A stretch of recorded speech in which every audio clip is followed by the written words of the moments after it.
नमस्कार दोस्तों, welcomes to easy maths with Yogi sir. आज हम 11th क्लास मैथमेटिक्स के चैप्टर नंबर फर्स्ट यानी कि सेट को स्टार्ट करेंगे। तो सबसे पहले तो हमें ये पता होना चाहिए कि सेट समुच्चय क्या होता है। समुच्चय की डेफिनेशन के बारे में हमें पता होना चाहिए। इसके बाद में हम चर्चा करेंगे कि समुच्चय के कितने प्रकार होते हैं, समुच्चय का निरूपण कितने प्रकार से किया जा सकता है और समुच्चय की क्या क्या प्रॉपर्टीज़ होती हैं। डेफिनेशंस, परिभाषा। किसी भी टॉपिक को आपको पढ़ना है या किसी भी टॉपिक को आपको स्टार्ट करना है तो सबसे पहले उसकी परिभाषा के बारे में पता होना चाहिए। परिभाषा का मतलब क्या होता है भाई, किसी भी कोई भी टॉपिक हो अथवा कोई भी वस्तु हो, उसकी परिभाषा क्या होती है। परिभाषा वो है जिसके द्वारा हमारे दिमाग में एक निश्चित इमेज बन जाती है। जैसे कि मैं आपसे कहूँ कि 5 का स्क्वायर कीजिए तो आप तुरंत 5 का स्क्वायर 5 × 5 = 25 कर देंगे, क्योंकि आपको पता है स्क्वायर का मतलब होता है एक संख्या का 2 टाइम्स मल्टीप्लिकेशन। तो ऐसे ही अभी तक समुच्चय आपके लिए अननोन है, क्योंकि समुच्चय का नाम लेते ही आपके दिमाग में कोई भी इमेज नहीं बनती है। तो सबसे पहले हम बात करते हैं इसकी परिभाषा की। डेफिनेशन।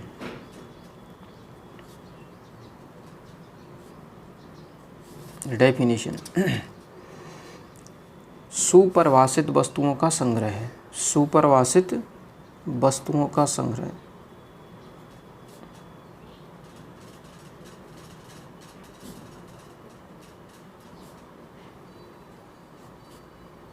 का संग्रह समुच्चय कहलाता है।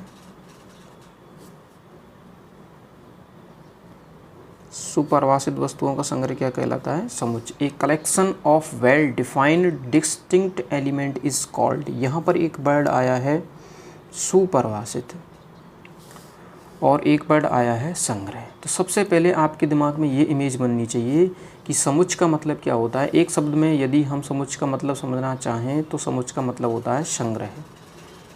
संग्रह। अब संग्रह वस्तुओं का भी हो सकता है, व्यक्तियों का भी हो सकता है, सिटियों का भी हो सकता है, क्लास के स्टूडेंट्स का भी हो सकता है। ओवरऑल सेट का मतलब क्या होता है? संग्रह। आपको ये इमेज बनानी है कि सेट मीन्स क्या होता है? संग्रह। ठीक है ना। लेकिन वो संग्रह कैसा? सुपरिभाषित वस्तुओं का। कैसी वस्तु होनी चाहिए? सुपरिभाषित मतलब उनकी डेफिनेशंस आपको पता होना चाहिए, या फिर ऐसे कह सकते हैं कि वे वस्तुएं जो एक निश्चित नियम का पालन करती हैं, किसी न किसी नियम को सेटिस्फाई करती हैं, ऐसी वस्तुओं का संग्रह क्या कहलाता है? समुच्चय। जैसे कि शहरों के नाम, जैसे हमने सपोज कीजिए राजस्थान के ज़िलों के नाम का सेट बनाए हैं। तो राजस्थान के ज़िले जैसे भरतपुर, जयपुर,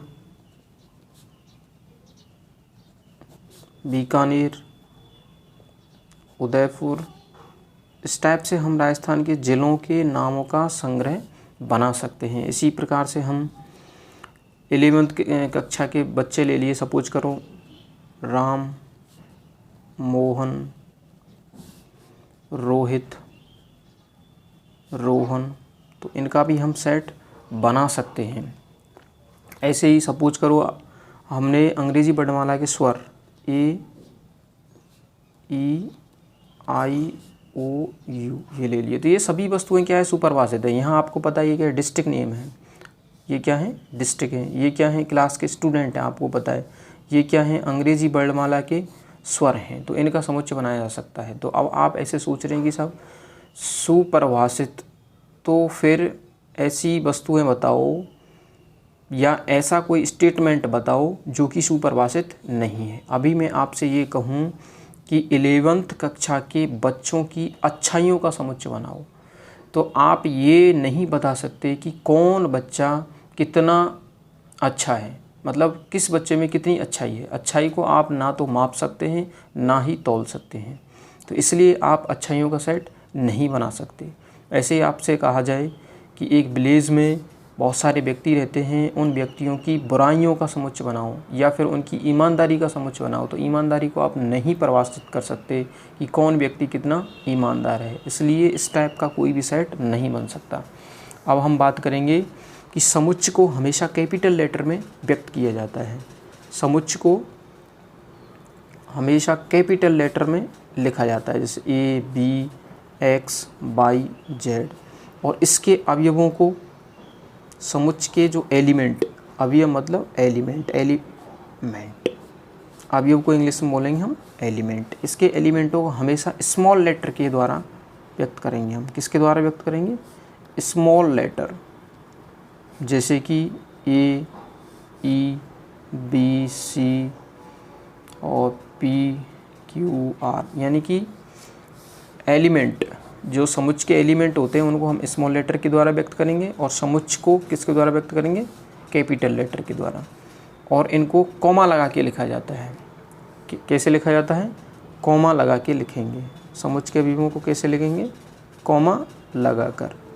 सेकंड, रिपीटेशन नहीं होगा समुच्चय के। जब भी हम समुच्चय बनाएंगे, जैसे हम सपोज करो शहरों के नामों का समुच्चय, डिस्ट्रिक्ट के नामों का समुच्चय बना रहे हैं, तो एक डिस्ट्रिक्ट जैसे ये भरतपुर, यहाँ पर एक बार आ गया तो दोबारा ये नहीं आ सकता, यानी कि रिपीटेशन नहीं होगा। रिपीटेशन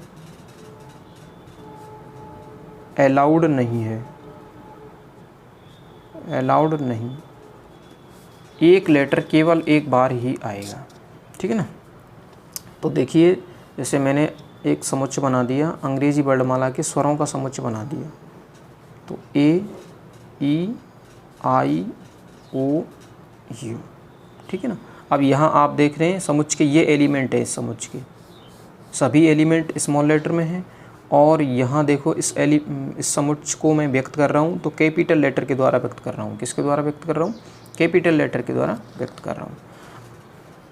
एक एलिमेंट का केवल एक बार ही रिपीटेशन हो रहा है और प्रत्येक एलिमेंट कॉमा लगा के लिखा जा रहा है, ठीक है ना। दूसरी बात, यदि ए समुच्चय ए का अवयव है, ए समुच्चय ए का अवयव है, तो इसे हम ए बिलोंग्स टू कैपिटल ए के द्वारा व्यक्त करेंगे। ए बिलोंग्स टू कैपिटल ए के द्वारा व्यक्त करेंगे यदि समुच्चय ए का अवयव है, ठीक है ना।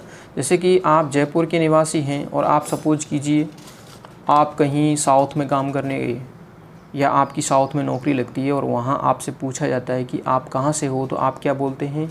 I am belongs from Jaipur. Belongs from का मतलब होता है मैं एक तरह से निवासी हूँ वहाँ का, मतलब वहाँ का रहने वाला हूँ, वहाँ से बिलोंग्स करता हूँ, एक तरह से वहाँ से रिलेट हूँ। तो ए बिलोंग्स टू ए का मतलब क्या है? ए कैपिटल ए का अवयव है, ठीक है ना। और यदि स्मॉल ए समुच्चय ए का अवयव नहीं है तो इसे हम ए डज नॉट बिलोंग्स टू ए के द्वारा व्यक्त करते हैं। ये एप्सिलॉन है, इसको बोलते हैं हम बिलोंग्स टू, ठीक है ना। ये ग्रीक वर्ड है और इसको बोलते हैं, इसको जैसे कट कर दिया तो इसको बोलेंगे हम does not belongs to, does not belongs to, इसको बिलोंग्स टू बोलेंगे, बिलोंग्स टू। और ये इन्हीं वर्णों का आपको उपयोग करना है, ठीक है। अब बात करते हैं हम समुच्चय निरूपण की। समुच्चय निरूपण मतलब समुच्चय को किस प्रकार से व्यक्त किया जाता है? रिप्रेजेंटेशन ऑफ ए सेट,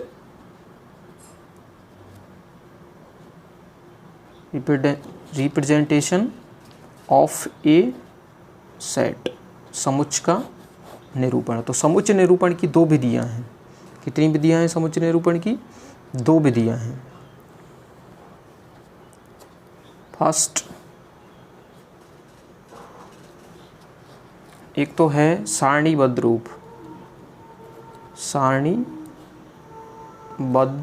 रूप जिसको हम टेबुलर फॉर्म भी बोलते हैं, टेबुलर फॉर्म, सारणीबद्ध रूप, ठीक है। और दूसरा होता है समुच्चय निर्माण रूप, निर्माण रूप, इसको हम सेट बिल्डर फॉर्म बोलते हैं, सेट बिल्डर फॉर्म अथवा नियम रूप, इसको हम नियम रूप भी बोलते हैं। और इसका दूसरा नाम है रोस्टर फॉर्म, सारणीबद्ध रूप या रोस्टर फॉर्म, रोस्टर रूप, ठीक है ना।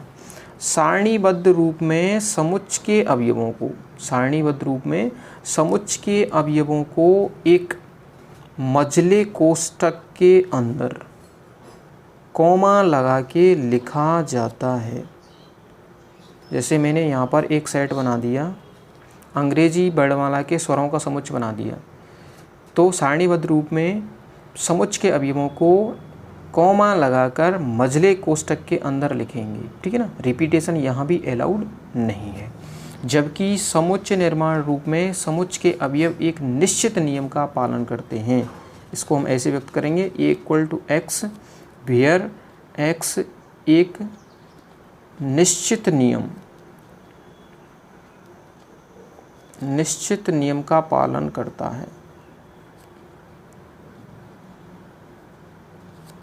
है कैसे?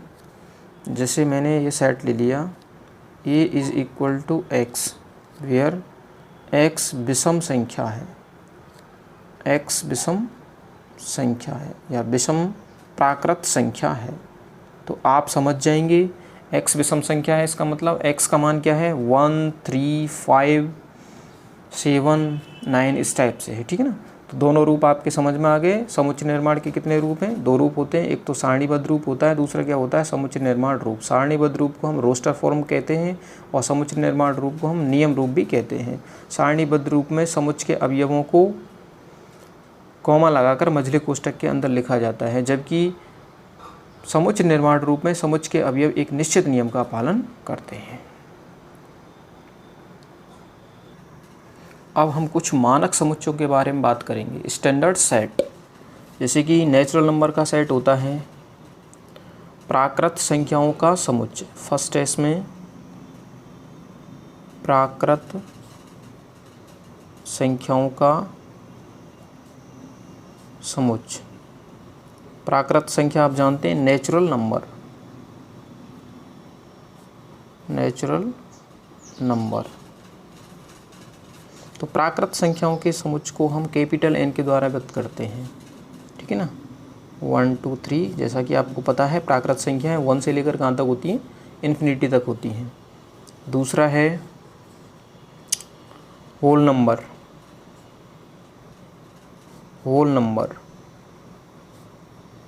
पूर्ण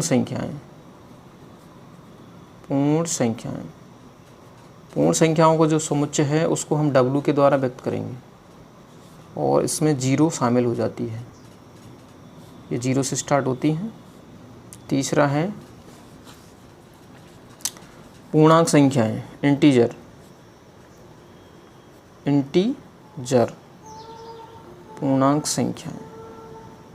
पूर्णांक संख्याओं के समुच्चय को हम W के द्वारा व्यक्त करेंगे, I अथवा Z के द्वारा व्यक्त करते हैं। और पूर्णांक संख्याएं इधर तो 0, 1, 2, 3, 4 ... और इधर -1, -2, -3 ... इस टाइप से होती हैं, मतलब प्लस इन्फिनिटी तक जाएंगी और इधर माइनस इन्फिनिटी तक जाएंगी ये। फिर है रैशनल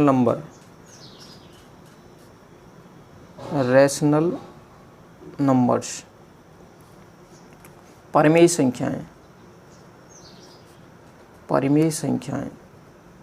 परिमेय संख्याओं के समुच्चय को हम Q के द्वारा व्यक्त करते हैं।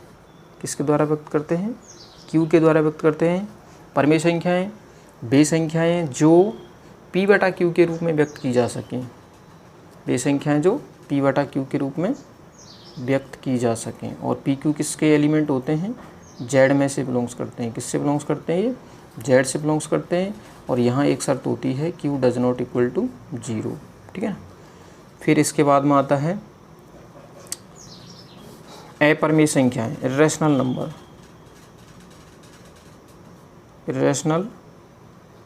नंबर्स। वे संख्याएं जो P/Q के रूप में व्यक्त नहीं की जा सकें, वो क्या कहलाती हैं? अपरिमेय संख्याएं कहलाती हैं। कैसी संख्याएं कहलाती हैं? अपरिमेय संख्याएं कहलाती हैं, ठीक है ना।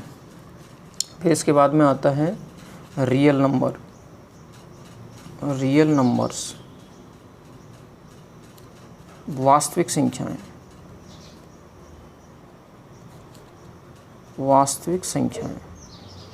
और वास्तविक संख्याओं के समुच्चय को हम R के द्वारा व्यक्त करते हैं। और R में ये सभी संख्याएं आ जाती हैं जो अब तक हमने पढ़ी हैं, वो सभी संख्या किस में आ जाती हैं? आर में आ जाती हैं। आर की जो संख्याएं हैं उनको हम किसके द्वारा व्यक्त करेंगे?